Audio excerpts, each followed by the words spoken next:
түзүлүшү реленин катушкасы дейт, чолгамы өзбекче.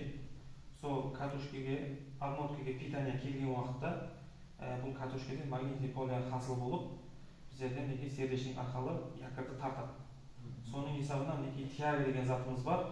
Общий контактты козготатын тяга кара зат.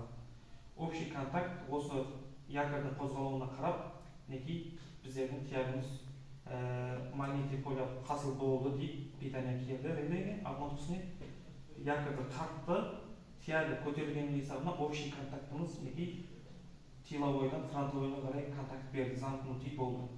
Бул дегени общий контактта келип турган питаниябыз, яғни 12-ші фронтовой контактқа қарай өтеді деген ішкі түзілісі реленің.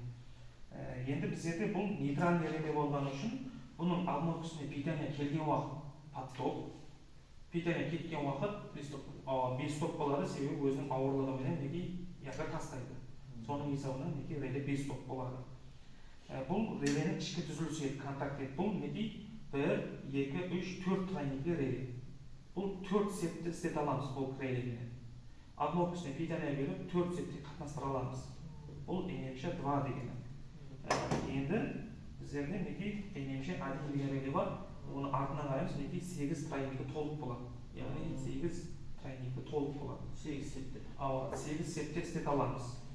Бұл енемше деген релеміз. Енді біздерде каша деген релеміз бар. Бұл комбинированный штепсельный реле. Бұл комбинированный релеміз, ода поляризованный контакт бар, нейтральный контакт бар.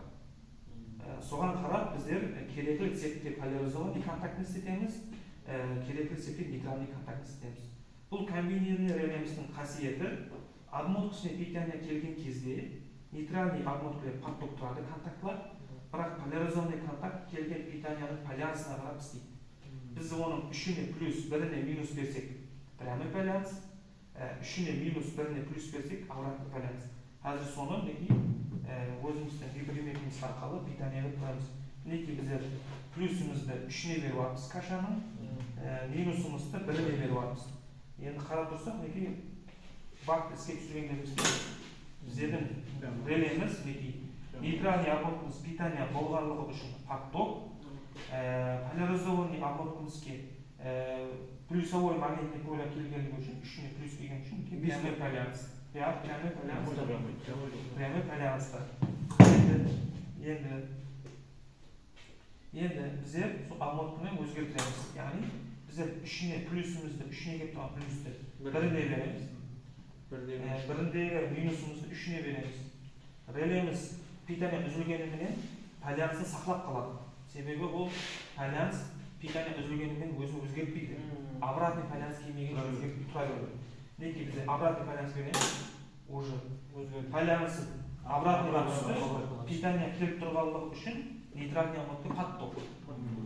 Азымен питанияны өшірсек, полярсы сақлап қалады, нейтралдысы бесток болады. Себебі уже бұл жерде ешқандай питание жоқ. Бұл жердегі келген магнитный поляның есебінен, мысалы құтыбына қарап, чередованиясына қарап, бұл прямой полярсқа, обратный полярсқа өтеді. Релелердің істеу принципі. Кейін реленің түзілісіне қарап, каша деп атпыз, комбинированный штепсельный.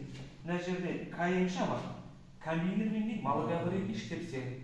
Бұл габарит үлкен, бұл кішкентай габаритлі каша деген. Бұда да нейтральный контакт бар, поляризованный контакт бар. Тройник аз дейді. Бұда 2 тройникте. Екеуі поляризованный, екеуі нейтральный. Обмотка, нейтральный тройник. Сол.